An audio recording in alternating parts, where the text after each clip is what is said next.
Baik teman-teman, yang akan kita pelajari di video kali ini adalah mengenai bahasa pemrograman.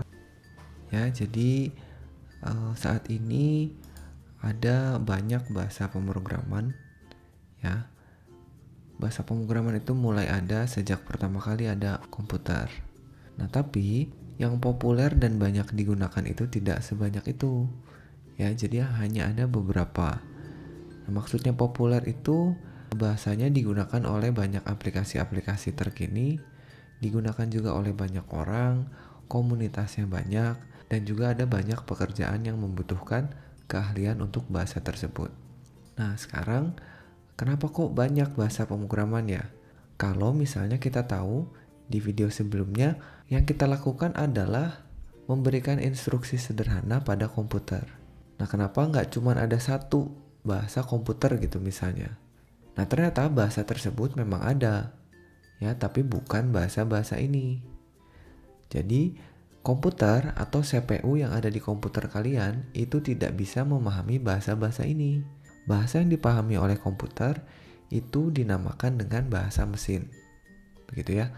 Nah, kalau gitu pertanyaannya sekarang, kenapa kita nggak menuliskan aja bahasa mesin? Jawabannya karena bahasa mesin itu hampir tidak mungkin kita tulis. Seperti ini nih bahasa mesin. Kalaupun kita bisa menulisnya, ya orang lain nggak mungkin bisa baca.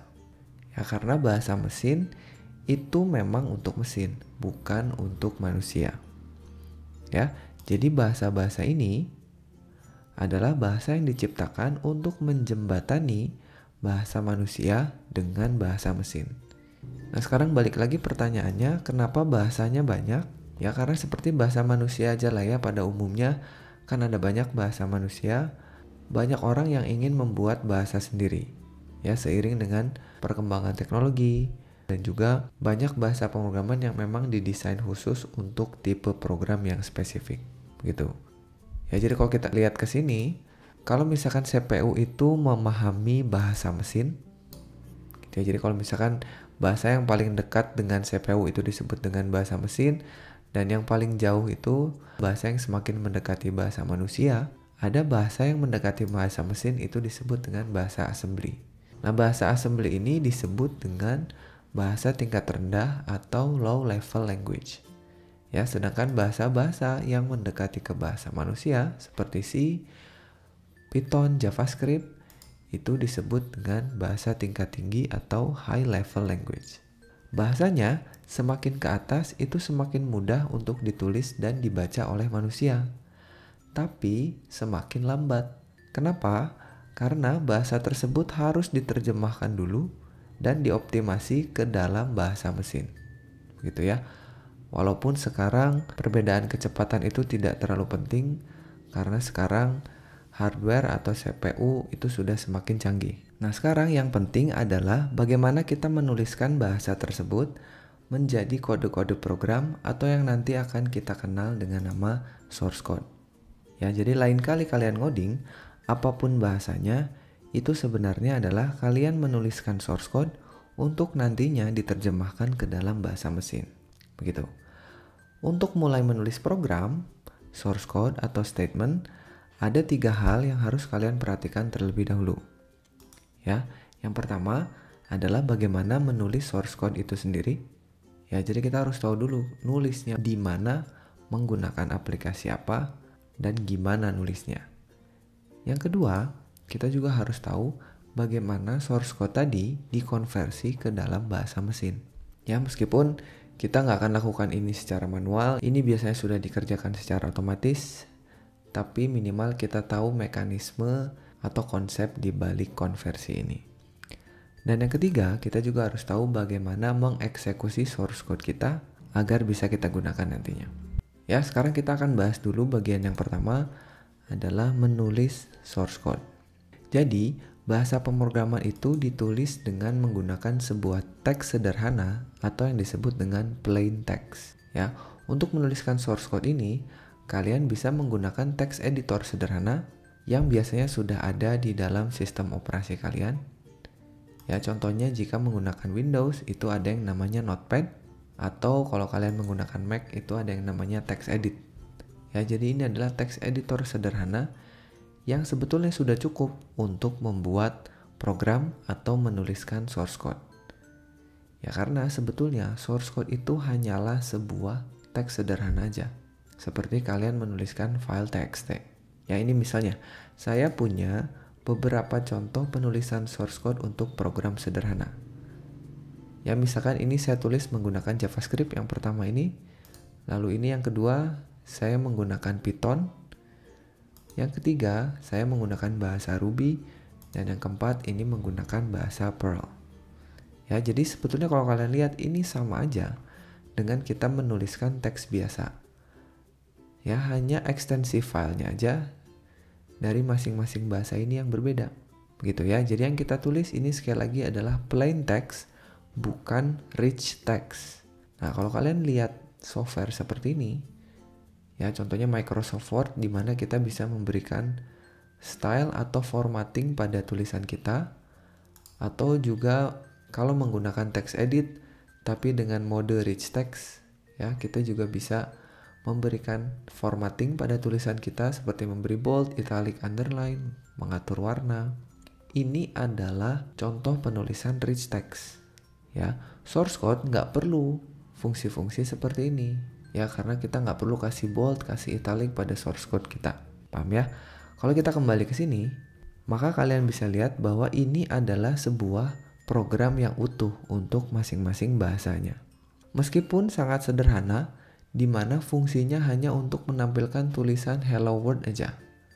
Ya, semuanya sama. Biasanya Hello World itu digunakan ketika kita belajar sebuah bahasa baru. Syarat pertamanya adalah kita harus menampilkan tulisan Hello World ke layar. Meskipun tujuannya sama, menuliskan Hello World ke layar, kalian bisa lihat cara penulisannya atau kita sebut dengan sintaksnya itu berbeda.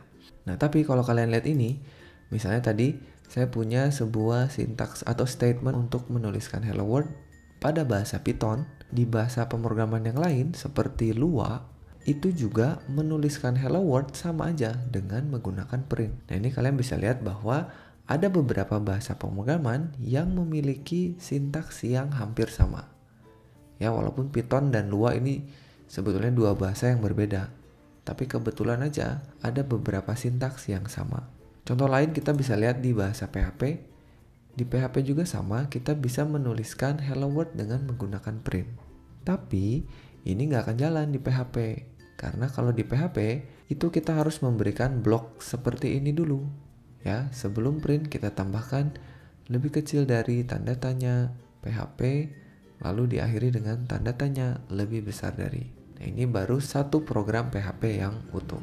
Atau malah di bahasa lain seperti Pascal, kita harus menuliskan dulu ada sintaks tambahan. Jadi di awalnya kita tulis dulu program, nama programnya apa, lalu sebelum menuliskan satu statement kita tuliskan dulu begin dan end di akhirnya. Atau di bahasa C. Nah, kalau di bahasa C lain lagi. Kita harus tuliskan dulu crash include. Terus tambahkan int main. Baru kita tuliskan statementnya printf untuk mencetak tulisannya. Atau bahkan di bahasa Java. Nah, kalau di bahasa Java ini malah lebih banyak lagi yang harus kita tulis dulu. Ya, padahal tujuannya sama, untuk menuliskan Hello World ke layar. Gitu ya. Jadi tiap-tiap bahasa pemrograman punya perilaku atau sintaks yang berbeda.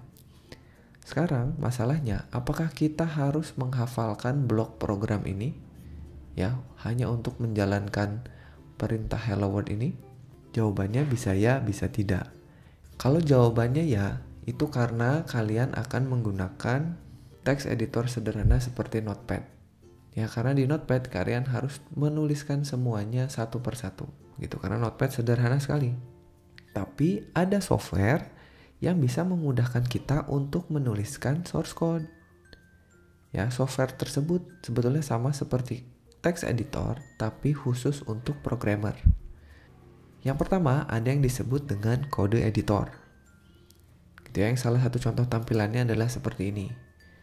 Nah, ini adalah kode editor yang namanya Sublime Text. Gitu, sekali lagi ini adalah text editor, tapi khusus untuk programmer. Biasanya di dalamnya terdapat fitur-fitur untuk memudahkan programmer. Nah, ini ada beberapa contoh kode editor populer yang biasa digunakan. Nah, lalu ada yang disebut dengan IDE atau IDE ya, Integrated Development Environment. Yang contohnya seperti ini. Ini adalah IDE yang namanya NetBeans.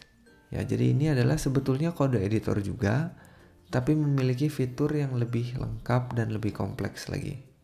Ya, ini adalah beberapa contoh IDE yang bisa digunakan. Oke, jadi meskipun source code itu bisa ditulis dengan menggunakan text editor sederhana seperti Notepad, nantinya kalian pasti butuh kode editor untuk mempermudah kalian menuliskan source code. Ya, itu baru kita bicara mengenai source code, ya, tentang bagaimana cara menuliskan source code. Nah, sekarang gimana dengan tahap selanjutnya? Bagaimana source code itu diterjemahkan menjadi machine code atau bahasa mesin? Ya, karena kita harus tahu dulu tahap ini sebelum nantinya program yang kita buat itu bisa dieksekusi. Nah, ini akan kita bahas di video selanjutnya. Oke, jadi sekian dulu untuk video kali ini. Mudah-mudahan kalian paham ya dengan penjelasannya. Seperti biasa, jangan lupa untuk like, share, komen, dan subscribe di channel Web Programming Unpas. Terima kasih sudah menyaksikan video ini. Kita ketemu lagi di video berikutnya. Masih bersama saya Sandika Gali. Dan satu lagi, jangan lupa titik koma.